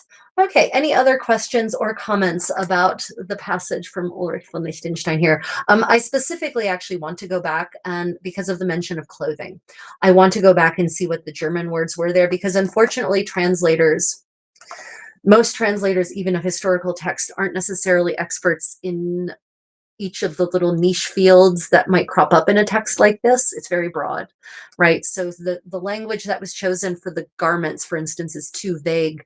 The original word there was blouse, and I'm pretty certain it was probably hempt in German, which is not blouse like we would understand it at all. So I do want to go back and look at some of the language involving clothing, because that can be very interesting for 13th century historical fashion. The mention of the food is interesting, I find, as well. You know, that the food that she brings, chicken, wine, and bread. Chicken is a pretty common meat. Chicken is like what everyone gets to eat. Is the protein to which everyone has access, really is the animal protein to which everyone has access. So she is definitely not treating him like a welcomed guest. Wine, everyone had access to wine. Even poor people had access to wine. No doubt it was diluted, but still, right? Chicken, wine, and bread. It's not exactly the most fulsome repast for this knight who's supposed to be the man who bears her honor, Yeah, there were some interesting choices. So I do want to go back and look at some of the German. Takeda says, I admit I looked at Baldachin. Yeah. Yep. Okay, any other questions about Ulrich von Liechtenstein im Dienst der Frauen? This is, and so now the next time you hear a reference to A Knight's Tale, or you actually watch the movie, keep our original Ulrich von Liechtenstein in mind, and actually you'll notice that there are some parallels between the movie Ulrich von Liechtenstein and the original, in the sense of comedy, right? There's all kinds of shenanigans that happen in A Knight's Tale that are not the same, but are similar as the shenanigans that happen here. We're going to read some more horrifying shenanigans next time. I'll talk about how he injured his thumb in a joust and what happened when he tells his lady about injuring his thumb in that joust. That will horrify you, and it should horrify you. Yeah, there's just some very interesting things. Oh, and in the middle of this errantry, his journey of errantry, he rendezvous with his lady wife, and they have like a 2-week fling before he goes on about his deed, and she goes back home. Isn't that interesting? Like they meet up. He doesn't go home. She comes to him. So this is it kind of also counters the narrative of medieval people didn't travel. Well, they did. They absolutely did. Right. Okay. So I'm going to have a sip of tea, which will allow any last questions or comments to come through before we move on to some readings from A Medieval Home Companion. I am on a time limit today just because I have to go and visit the physician, the leech, as we would say in medieval English, to see about my thumb, or my thumb, not my thumb. I was thinking about Ulrich's fingers, see about my middle finger and the infection that's in the joint there. Hopefully, I will have some news as to what is causing the infection and how we can eliminate it. Hopefully they can take the stitches out and I can use my middle finger again. That would be nice. It's been very awkward trying to do some things like sewing, by the way, without being able to brace things, bend this finger. It's funny how much you use your left hand until you can't use it anymore. Okay. So, Medieval Home Companion. This is known in its French as Le Ménagier du Paris, the Goodman of Paris. A goodman is a specific profession, rank in society. I don't know how better to describe it. Yes, thank you. I hope it goes well with the leech as well. And because we are limited in time, I think we'll go to if your wine becomes sick. Because this gives us some ideas about the practical aspects of medieval life. It could use a refresh. Okay. Got it. Yeah. Okay. I think because if your wine becomes sick provides some very practical advice and literal step-by-step instructions in some case on how to heal your wine. And some of you are probably wondering about what is sick wine. Sick wine could be any number of things, and we're going to find out all the different illnesses, in quotes, from which wine could suffer. But the interesting idea, and this is, medieval sustainability, is that we don't just throw it away because it's sick. We try to heal it. And just to remind you, for those who are just joining, please like and subscribe if you're enjoying this. And I'd like to thank all of my patrons and channel members and my super chatters who tip me generously during these live streams for all of your support, because YouTube really pays nothing. It doesn't. The ad revenues are pathetically small. So it's really it's your support, your financial support, that allows me to devote so much time to sharing this information with you, to learning and discovering and researching and recreating medieval material culture. The Sip and Stitch tomorrow is Thursday, right? So the Sip and Stitch will probably be starting around 10:30 a.m. my time, which will be 8:30 p.m. East Coast time, and then subtract backwards from that. Yeah. Okay, because I have a fitness class I hope to actually be able to attend tomorrow, because my finger will hopefully be better. Right.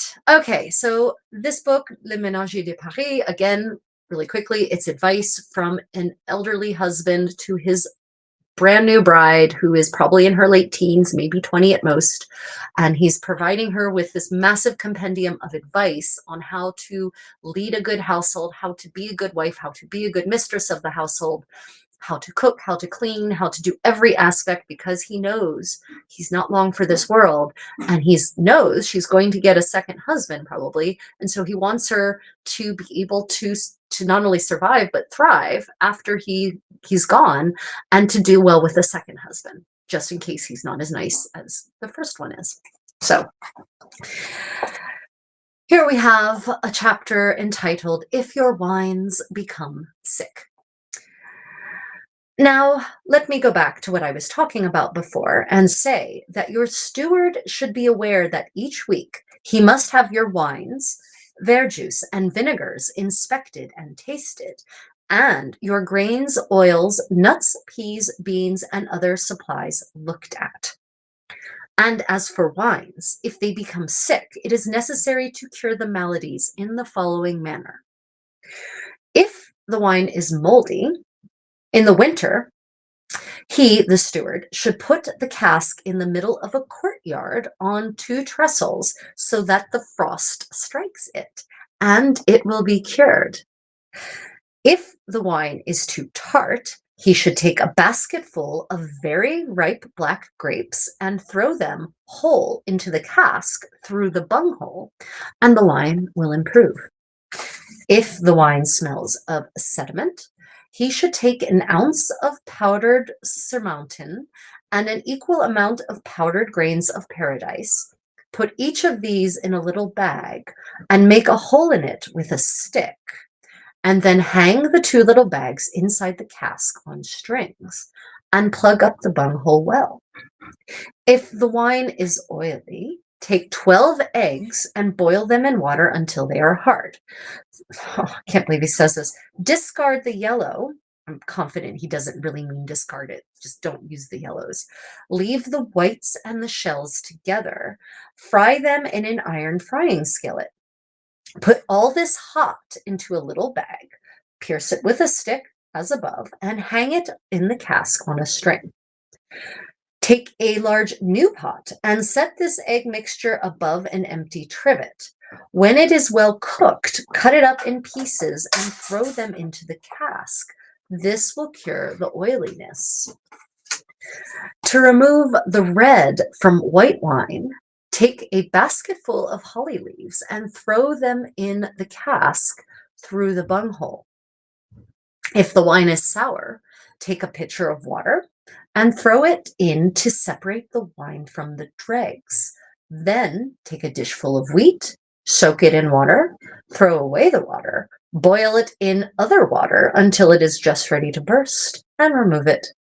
If there are grains that have burst, toss them out and throw all the rest hot into the cask.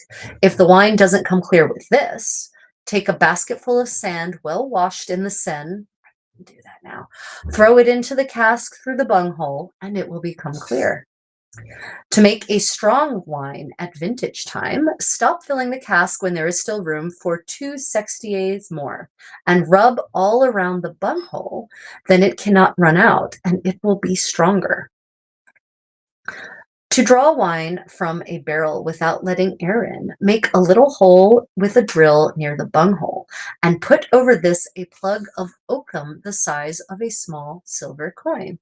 Take 2 little twigs, put them crosswise on this plug, and put another plug on these twigs. To clear muddy wine, if it is in a barrel, take out 2 quarts, then stir it with a stick or otherwise so that the dregs and all are well mixed. Then take 25 eggs and beat the yolks and the whites vigorously for a long time until all is perfectly clear, like water.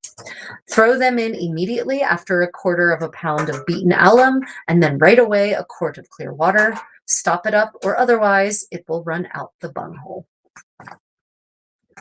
So, lots of ways in which your wine can go bad. Yeah.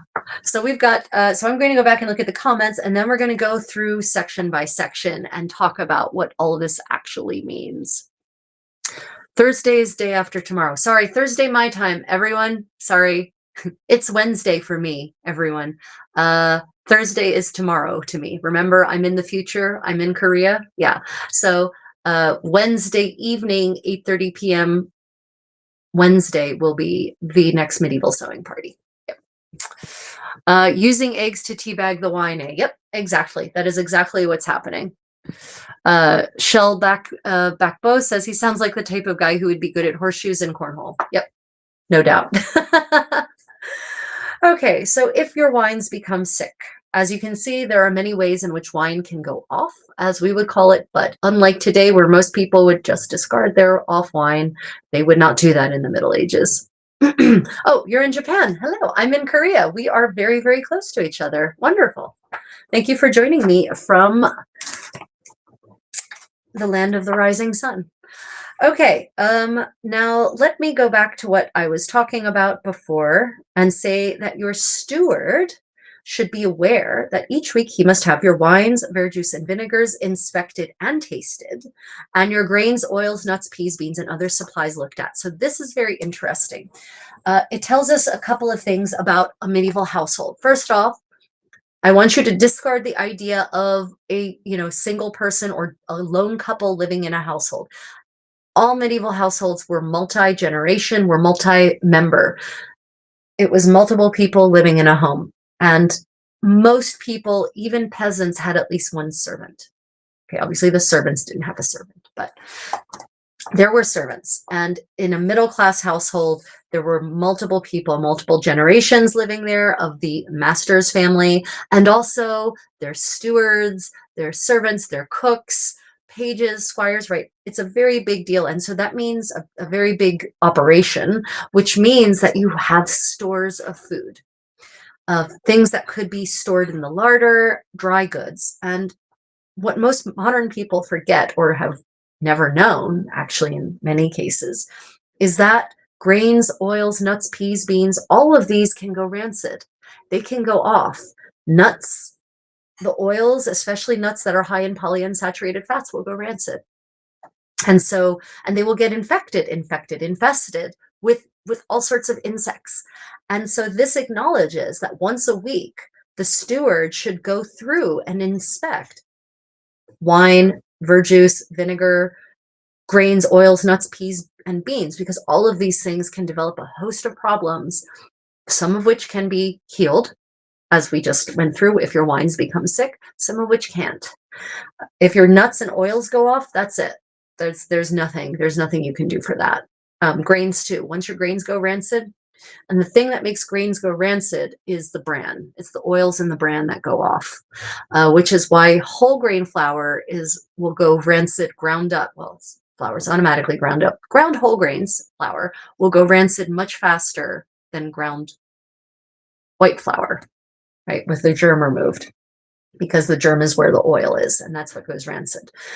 So that's why you should always store things like that either in the fridge or in a cool, dark space, because that will retard the rancidity, the spoilage. And, so that was actually the job of the steward in a middle-class household, right? And this is this is definitely a well-heeled middle-class household for certain. This is not a cobbler or a cordwainer. This is a merchant, right? And so if you find the wines, and this is why I'm going to go back and look at the whole translation, because I suspect I'd be interested to see what remedies he may prescribe for if the other things go off. I don't think there's nothing I know that you can do, but maybe medieval people knew better, right? If the wine is moldy, how many of you have encountered moldy wines? I have. You should not throw it away. He says, and this is clever use of weather, if it's winter, put the cask in the middle of the courtyard on 2 trestles so that the frost strikes it. Trestles. This is great. This is a great idea. So he's being very clear here. Don't just put it on a wall. He wants it on trestles because he knows that the cold air moving above and below will create an extra cooling effect. It's the same reason that bridges are treacherous in the wintertime, more treacherous than the roads that lead to and from them, because the air moving above and below causes them to be colder, more evaporative cooling, right? And even though medieval people might not necessarily have fully understood the mechanisms behind evaporative cooling at the molecular level, they understood that it worked. And so he's telling you to take advantage of the winter, put the cask in the middle of the courtyard as far away from all the walls as possible to maximize the airflow, and to let the frost handle it. Let the frost kill the mold, right? It's brilliant. It's brilliant. Basically, nature's refrigerator. And this is Paris. and end of the 14th century, the little ice age is starting. Therefore, winters will be cold. Absolutely. They will absolutely be cold. Comments? Okay. Right. Then he says, if the wine is too tart, he should take a basketful, and he, again, the steward, he's making it clear. This is the steward's job. This is not your job, but you should know this so that you can instruct him appropriately. Right. So this is very clear case of training a manager. Right. So the manager should know all of this, all of these things, so that the manager can appropriately manage. Posh, molecules didn't exist. That's silly. Yep, 100%. No such thing. Although the ancient Greeks are the ones who invented the idea of the atom. They just had no idea just how small that actually was. Right. So if the wine is too tart, he should take a basket full of very black grapes, very ripe black grapes, and throw them whole into the cask through the bunghole, and it will improve. So basically, by throwing these whole very ripe means very sugary, right? So he's basically saying to add more fodder into the wine, so that the bacteria that are there, the yeast and the microbes that are there, have more sugar to eat, and can therefore sweeten the whole thing. Right. That's a brilliant idea. And also, if you don't wait too long, then it's basically these sweet black grapes are going to naturally sweeten the wine with proto wine. It's a really clever idea. It's very simple. So think about that. The next time you find a wine that's too tart, add a little grape juice. If the wine smells of sediment, he should take an ounce of powdered surmountain. And I'm surmountain, like mountain with SER on the front. I will confess, I meant to look this up, what surmountain is, and I don't know. It's got to be some kind of spice, because he wants an ounce, and it's so nice. He actually provides a measurement. They don't even provide measurements in medieval recipes, for God's sake. But here we have an ounce of powdered surmountain and an equal amount of powdered grains of paradise, and put each of these in a little bag, right? So grains of paradise, look it up. It's a very pungent flavor. It's very common, not common. It is a common rich person spice in the Middle Ages across all of medieval Europe. It's imported from the East, from Indonesia, right? So this is something that appears in a lot of recipes for rich households and noble households. And so that should tell you something about the income level of this household, I suppose, is what I'm saying. But it's interesting that he wants powdered grains of paradise and powdered surmountain, basically in a sachet, in a little bag, and that'll be made of linen, probably a little bag of linen. And it's just like if you were making a bouquet garni for French cooking these days, right? It is a little tea bag. It's a tisane bag. Putting each of those in a little bag, make a hole in it with a stick, and then put these two little bags, and it should be each in a little bag, so two separate bags. Hang these inside the cask, and then plug up the bunghole well. So that stick is probably an awl, is what he's talking about. He's talking about, I don't happen to have an awl on hand, but he's talking about an awl that would be used to poke holes, like the lacing holes in your dress, through the fabric. And that's going to allow liquid to cleanly flow into it, especially if your linen isn't particularly fine, which it probably wouldn't be. That's going to allow circulation through the spices, but it's going to make it be a gradual steeping instead of all at once. Surmountain equals Lazerpiotium latifolium. It doesn't list in use, right? Some Latin name. And what does it look like? Is there a picture? Can you find a picture? You don't have to post the picture. Describe it to me, please, because I'm now super curious. Because grains of paradise are very pungent. They've got a very rich, spicy flavor. I don't know how else to describe it. You'd have to taste them yourself to really get a clear idea, but know that it is spicy in the sense of spices, not chili pepper hot. Yeah, so it's interesting. So it smells of sediment, and so that it's basically a way to recover a smelly wine. So if you don't like the way your wine smells, this would be a way to make it smell more wine-like, apparently. If the wine is oily, and this is an interesting thought. I have never personally encountered oily wine. Have any of you encountered an oily wine? I'm not familiar enough with vinting to understand why your wine would be oily, except thinking about stomping grapes that probably have seeds in them and maybe putting them through a wine press as they had. Maybe there could be a possibility of oils, maybe grapeseed oil actually being squeezed out of the seeds through the process, and that becoming an issue with certain wines. If anyone knows if I'm correct about this, let me know. I've actually pondered this and I never thought to actually Google it. I've just pondered it and I've just kind of assumed that it would be grapeseed oil, right, as part of the wine, the grape pressing process. Yeah, it looks sort of like Queen Anne's lace or a clustered small daisy. Interesting. Hmm. It doesn't, it's funny, it says powdered surmountain, but it doesn't say which part. It doesn't say the leaf or the petal or the seed. So that's interesting. Hmm. So if the wine is oily, take 12 eggs and boil them in water until they hard. So hard boil your eggs, throw away the yolk. I think if I went and looked at the French, throw away would be the incorrect translation. It'd probably be something like separate, but not in the sense of throw it away. Because I can't imagine any medieval person throwing away perfectly good egg yolks. Like literally, I can't imagine it. That's ridiculous. Usually it's the whites that you get rid of anyway. Leave the whites and the shells together. So literally, I think what they want you to do is to cut open the egg with shell in half, the boiled egg, pull out the yolks, and then make sure you leave the whites and the shells still, intact. Fry them, putting them in half would allow you to do this. Fry them in an iron frying skillet.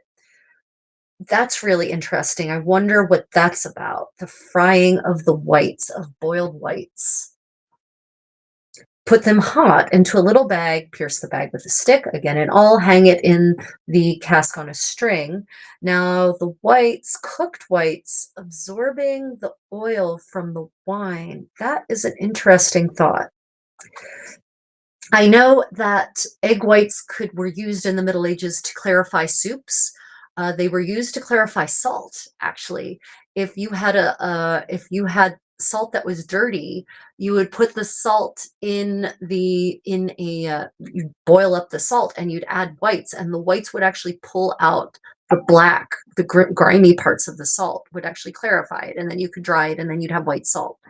And I know that whites were also used to clarify soups as well, and broth to clarify, to get rid of the nasty bits of broth when they were making bone broth. So that's raw egg whites. I'm curious about the mechanism of the cooked egg whites and how that would attract oil out of wine. That is interesting. And that specifically, they want you to leave it in the shell and that they want it to be hot still and frying, no less. Fried, freshly fried, in a bag that's pierced with a stick and hang it in the cask on a string. That's very interesting. So back to laserwort. Laserwort is used as a spice flavoring the roots. It is pungent. It was used in a recipe with cumin by the Romans to preserve artichokes and used in various root for beers and ales. Interesting. Laserwort. Pungent. Interesting. Okay, thank you, Takeda. Throwaway is code for a free snack. Nice.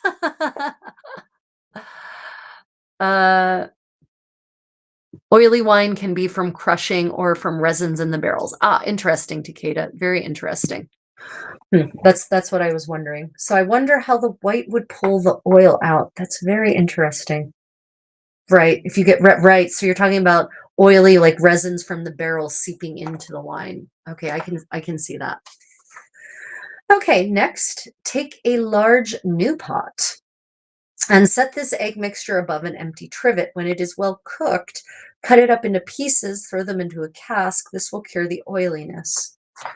So take a large new pot and set this egg mixture above an empty trivet.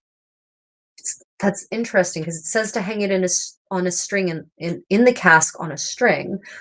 And then it says to take a large new pot and set this egg mixture above an empty trivet. And when it is well cooked, cut it up in pieces and throw them into the cask.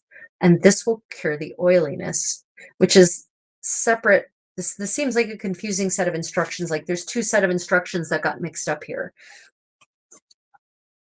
Set this egg mixture above an empty trivet. And when it is well cooked, cut it into pieces and throw them into the cask. This will cure the oiliness. Huh. I feel like there's two sets of instructions that have been combined here. One in which you take the freshly fried, the hard-boiled, freshly fried, still hot egg whites in their shells, put them in a stick, hang it on the cask on a string. And then we've got the second one, which is take a large new pot, set this egg mixture above an empty trivet, egg mixture in the pot, and when it is well cooked, cut it up into pieces, throw these pieces of the egg mixture into the cask, and then that absorbs the oiliness. Just feel like those are two separate sets of instructions. I would guess the egg whites would be used like preparing a consommé to clarify it. But Takeda, it's the cooked egg whites that are weird, right? Like it's the raw egg whites do that, but I don't see why the cooked egg whites would do that. Because there's no way they can bind with anything really. Egg whites aren't known for binding with oils. Cooked egg whites aren't known for binding with oils. That's the weird part. Yeah. Okay, to remove the red from white wine, I guess if your white wine has turned red, I've heard that can happen sometimes actually. So basically, if you want to make red wine white wine, take a basket full of holly leaves, throw them in a cask through the bunghole.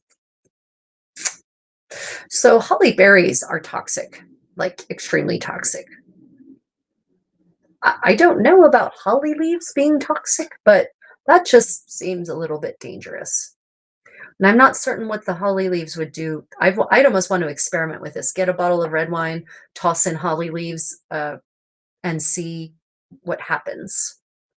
That might be something I can experiment with. I think there's a holly tree somewhere. Yeah, it may be an editor's era. Yeah, or it could be a copyist's era. Like, so here's the thing. Something I didn't mention. I did mention earlier, but for those of you just joining, please like and subscribe and click the notification bell to set it to all notifications. Otherwise, it will not tell you when I publish things. It will tell you when it thinks you want to know that I publish things. So this book was composed in 1391, but the original manuscript does not survive as far as I know. All the versions we have are 15th century copies. And copyists are humans, and humans make mistakes. So it wouldn't surprise me if this is a copyist's error, actually. That there's like a second set of instructions that says something like, and the second method for handling oily wine is thus. Or, yeah, this set of instructions goes somewhere else on these instructions for wine. Yeah, that could be as well. Yeah, I'm pretty sure that holly leaves are toxic. Yeah, that's a choice. But you know what? So is lead, and so is arsenic. And both of those were used in applications in medieval life that would have them come in direct contact with the human body on a regular basis. So fair is fair, I guess. If the wine is sour, take a pitcher of water and throw it in to separate the wine from the dregs.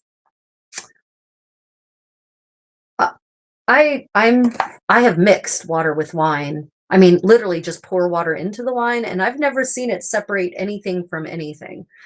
So I'm wondering if that is just to cause the dregs to sink, perhaps. But the wine will still be there, just diluted, but the dregs will be forced to the bottom, maybe? Then take a dish full of wheat. They're going to mean wheat berries, by the way. Soak it in water. Throw away the water. Boil it in another water until it is just ready to burst and remove it. So the soaking is going to do some interesting things. Throwing away the water is something I would normally do if I'm preparing grain to sprout it, right? Because then you want to throw away the water because What's in the water are things you shouldn't, are some of the things you want soaked out of the wheat so that it's more digestible, phytonutrients and whatnot. Boil it in other water until it is just ready to burst. Remove it. So, but this could be an acknowledgement. Soaking it in the water might be a way to remove, also to remove dirt, any fine sediment that you don't want introduced into your wine. Then you throw away the water, boil it in other water until it is just ready to burst, and remove it. If there are grains that have burst, toss them out and throw all the rest hot into the cask. Here's another reference to putting something freshly cooked directly into the cask. So there's clearly got to be some kind of interaction between the heat, the heat of the object, and how that has an impact on the chemistry, the chemical makeup of the wine. And apparently that should, if the wine is sour, take a pish, toss them out, pour them into the cask. If the wine doesn't come clear with this, take a basket full of sand well washed in the Seine, throw it in the cask through the bunghole, and it will become clear. So again, I feel like we've got a mix-up of instructions, because this started off as if the wine is sour, which has nothing to do with it becoming clear. So I suspect that this should actually tie into remove the red from the white wine. This is another way to remove the red from the white wine. But I love the detail about take a basket of sand well washed from the Seine. Or no, sorry, of sand well washed in the Seine. There's a lot of instructions in the Ménagier du Paris that talks about washing foodstuffs in the Seine. And all I can think about every time I read that is, not today. I wouldn't even put my foot in the Seine in Paris. No, thank you. Putting the sand in the water from the Seine will not wash it. It will make it less clean.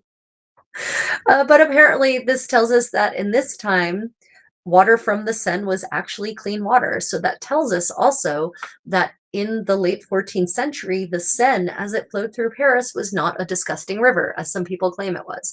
Otherwise, I'm pretty certain he wouldn't be advising us to use water from the Seine to wash the sand to help clarify the wine.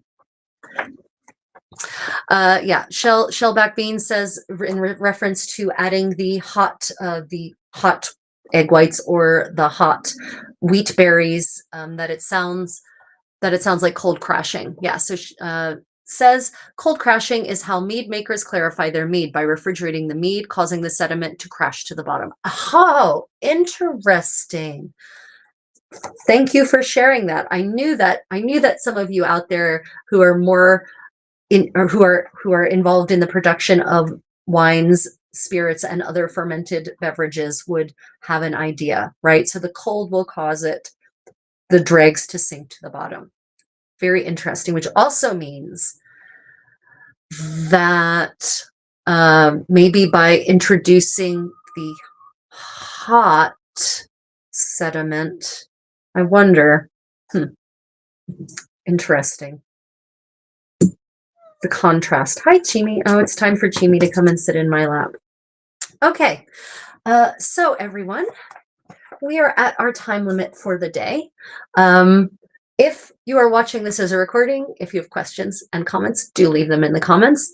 For those who have been watching, please hit that thumbs up and subscribe if you haven't. I'd like to thank all of you, my entire community across all my social media channels, for your growing support. I've really enjoyed this journey with you all, and I hope to be able to continue along this journey. And for that, I appreciate particularly my patrons, my channel members, and all of you who super chat me or leave stars. I really appreciate that. That shows me, that maybe I'm on the right path. And for those of you who obviously financial circumstances are what they are, and God knows today it really sucks for most people, I really just appreciate you being part of the community, commenting, hitting the thumbs up, being subscribers, being followers. I appreciate all the manners of support. It's deeply appreciated. Final, yeah, here's Chimi. Oh, baby, he doesn't want here, hold on. I'll show you all Chimi. This is my Chimi. He likes to get with me towards the last hour of my live streams, but he doesn't realize that this is only going for 2 hours. So he's losing out on some cuddle time. So thank you all. I'm just going to get to the last comment. There was one last comment. Vinegar mother or fragments thereof will sour wine. The fresh good grain should release some of the dextrose to sweeten it. And then if it is still cloudy, it will still be sour from the sediment. Aha! Ha! I knew that that some member of the community would have the wisdom on this particular thing because I've read it several times and I didn't understand the mechanism there. That is fantastic. So vinegar mother, fragments thereof will sour the wine.